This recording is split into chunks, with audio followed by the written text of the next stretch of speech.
Hi everybody! So this week I actually didn't write any notes. This week was an unusual week. I only actually went to work today.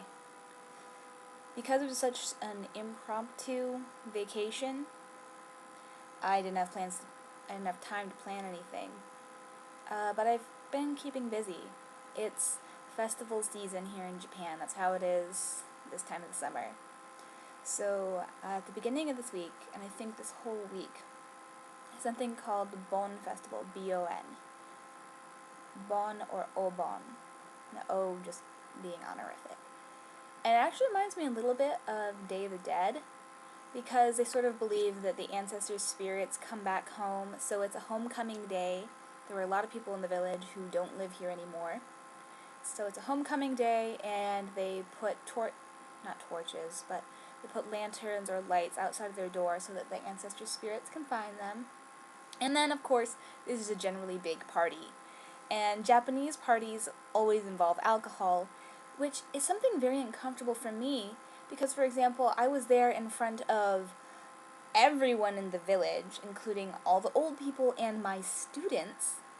I mean, it wasn't everyone in the village because each 4 sections of the village each have their own Bon festival, but it was a fourth of the village.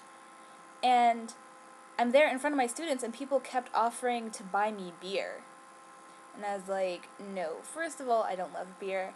Second of all, I'm not comfortable drinking in front of my students. It's just not something that personally I'm willing to do. I'm fine with the idea of drinking with my coworkers. I know that that's normal here, but I don't like the idea of drinking or getting drunk in front of the kids. That bothers me. Which is not to say that I'm not okay with drinking. Before the Bon Festival, I was at one of the very, very nice ladies at the BOE. I was at her house, and her son is also 21, and so are all of his friends who were coming back into town to visit, so I was there with 3 of them. And they were just really, really funny guys. And we were sitting around and we were drinking, and I had a couple of drinks. It was funny, though, because everybody's like, oh, you're not pink, you're not red. And I had to tell them, yeah, that's only Asian people. I mean, in Japan, they wouldn't know, would they? Pretty much everybody here gets pink. They get red when they drink. They don't even know that most people in the West don't do that. So yeah, they were a little surprised. But, I didn't get sloppy or anything. Because, like I said, I knew I was going to the festival, and I'm not comfortable being drunk in front of students. I did allow myself to be put into a yukata. I was like, oh, it'll be really cute. For anybody who doesn't know, yukata is a summer kimono. It's really lightweight, but just as painful. I have before compared the obi, the sash, on a Japanese kimono to basically the Japanese version of a corset. And it very much is, at first you're like, oh, this isn't so bad. Maybe I can't move the same way I normally would, but it's not so bad. But then as you get hot and you're moving, you feel, because what they do is, to hold the kimono in place, before they put the obi on even, they put these cords around me. These ropes. They just tie it to you with ropes. And the woman who did my kimono up for me was wonderful, awesome. It was really cute when she was done. She actually spoke pretty decent English, so that was exciting. But I think they're not used to someone like me, where my hips are a lot bigger than my waist. So she tied the rope that was going to be the bottom rope. She tied it almost at the narrowest part of my waist, and then she pulled it down to the top of my hip. Yeah, by the time I was having it taken off of me, I was just trying not to panic and get that claustrophobic feeling as they had to slowly take off each individual cord and piece. It felt very claustrophobic. But it looked really cute, so there's that. And it was a really good, fun evening at the Bon Festival.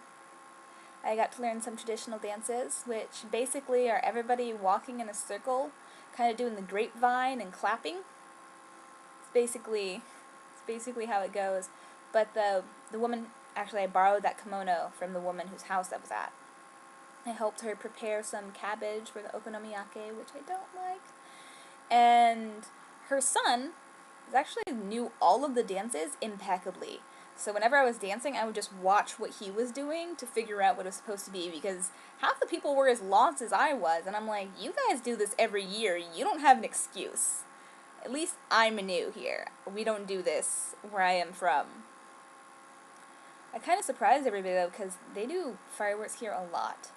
Like in America, we love explosions. In Japan, they love them perhaps more, which is strange.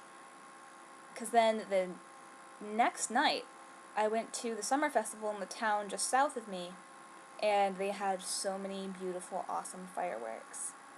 That's pretty much the whole thing. Like, they had food stands set up, and I went with some teachers and one of the guys from the BOE, and they just kept giving me food, which is nice. They did not bring me okonomiyake, which made me very happy. They brought me everything else, which is good, because I like everything else. I even had leftovers, and I've been eating them, so that's been nice. So yeah, it's been kind of parties around here lately. And in this weekend in the city, oh my god, I had some crazy times. Not like in the city so much, just I did not make preparations. This past weekend was a learning experience for me. I learned, do not drive your K car on E. I learned, do not think you can go into the city with only 3,000 yen, roughly $30, and come out okay. No, not enough money. And also, do not wear cute shoes that you have not tested out walking all day in, because you will hate yourself. So clearly, I learned those the hard way. I slipped on some cute shoes. We'll start with that one. I slipped on some cute shoes, and I'm like, oh, they're ventilated, because they have little perforated holes. And I ended up with the worst blisters I've ever had in my life. Just pretty much everywhere on my feet that could have been rubbed by those shoes was rubbed. And then because it was getting so bad, I slipped them halfway off and was walking strangely in them, so then I got blisters in even weirder places. My feet were just pretty much covered in blisters. And because of that, the next day, so that was Saturday, the next day, Sunday, I borrowed another Jet's flip-flops so I could go out and buy flip-flops because I could not wear my own shoes home. And I did a little bit of grocery shopping, but because I had spent my money, I had to buy sneakers for the gym, and I ended up buying an undershirt, which is made of this awesome, like, Cool Tech fabric. It's not called Cool Tech, it's called something else, but it's basically to keep you cool. And they have something called Heat Tech for the winter. But I bought that. It wasn't expensive, but this stuff just keeps adding up. And then I bought dinner. When I got to dinner, I realized that I could not afford to spend the extra 1,000 yen, the extra $10, to get the all-you-can-drink with my all-you-can-eat meal. And it's like, oh, okay, guess I'm sober tonight. It's fine, just like, I didn't budget to even be able to do what I had planned to do, which is participate with the fact that almost everybody was drinking. I don't know, a lot of people actually didn't get the all-you-can-drink, because that is a lot, you know, and it was only for 2 hours, so you have to get your money's worth in 2 hours. It's kind of a lot of pressure. And the selection wasn't that great, unless you like beer, and I don't. So it was fine. But yeah, I ran out of cash. I had money, just not cash. And almost nowhere in Japan, like, is it convenient to use a card. Especially as I was getting out, for example, and my car was on E. I was passing gas stations, but with very little guarantee that any of them would have taken a card. So I was like, well, I guess I'll just go on home and just hope that I make it there, because there is a gas station maybe a mile from where I live. I was like, that won't be that big of a deal to go there the next day. But my car was so on E, and I think it was just in my head. But I was freaking out so bad. I was worried every time I came to a tunnel that my car was just going to stop inside the tunnel. And it's going to be stuck there, because these tunnels can be like half a mile to almost a mile long, it feels like. And they're, of course, just one lane each way. And I think this was just in my head, because I didn't experience it at any time afterwards. I felt like the brakes were failing, which is possibly the most terrifying feeling you can have when you're driving on windy mountain roads in a place that you don't really know. and you have like 2 people's cell phone number, and you have no idea if they're even in town. So that was terrifying, and I will never do that again. I will also never go without money again. I will also never try to wear those particular shoes to go out again. Not to be done. Not to be done. Those are my pieces of advice. Here, everyone continues to be amazed by the fact that I cook rice and stick in some frozen entree to my bento. Today, the principal actually recognized that I don't do anything at my job. He's like, Barbara, what? You don't have anything to work on, do you? And I was like, nope, the English teacher isn't here, so I literally have nothing to do. I was like, well, I can work on my self-introduction or some International Day lessons, but other than that, yeah, I have nothing to do. He said, well, you can stay or you can go, it's fine. I was just sitting there thinking, oh man, you're crazy. I am not leaving because this place has AC, and we all know that my dorm does not. So I stayed there until I felt like it was about to rain because I didn't have my umbrella. Ran back, grabbed my umbrella, went to town hall to get some more paperwork taken care of. I guess I'll call it town hall. It's the best thing to call it. And that's pretty much been my crazy adventures this week. I was annoyed earlier this week because my bug tape failed. I had to add more, and right now it seems to be working. But the largest of the onslaught has not begun. When the light goes off outside my window, the only light left anywhere in the vicinity, like for half a mile, well, except for the tunnel lights, is my window. So the bugs are all drawn to it with just insane fervor. So that's really when the test comes, is when the light goes out around 10 or 11. So we'll see. My only other adventure, which I guess I'll share with you guys, is I went to one of the other ALTs north of me's place because he had some books his predecessor left that I wanted to read. And so he's like, alright, come around 8 after I have dinner and everything. I was like, okay. So it's almost an hour up there, about 30 to 40 minutes, depending on how fast you drive, if you hit traffic. So I headed up there, and I was running early, actually, about 15 minutes early. So it's 7:45, and I know I must be getting close, because I know about where he lives, but I've never actually been to his house before. I know about where he lives, and it was one of those situations where you drive past it a million times, and it was worse because it was at night.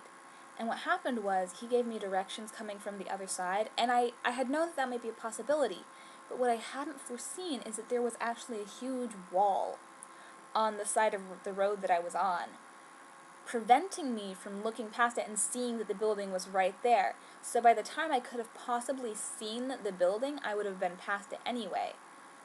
And I wasn't looking behind me to try and find this building that was my turning point.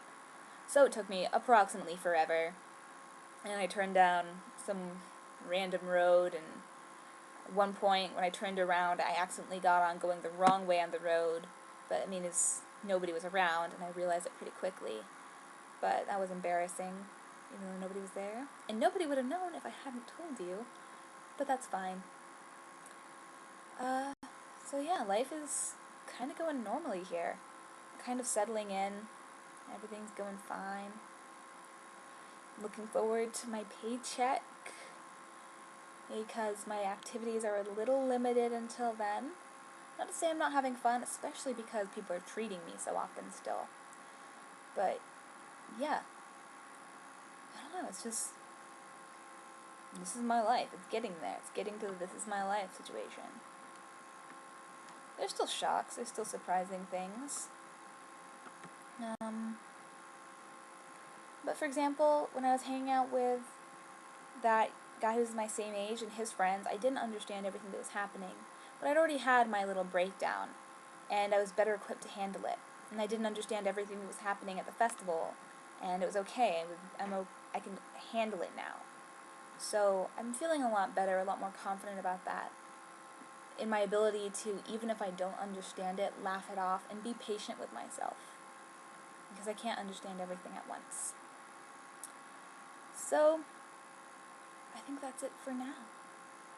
Hopefully, I'll have some good stories to tell you guys next week. And until then, take care.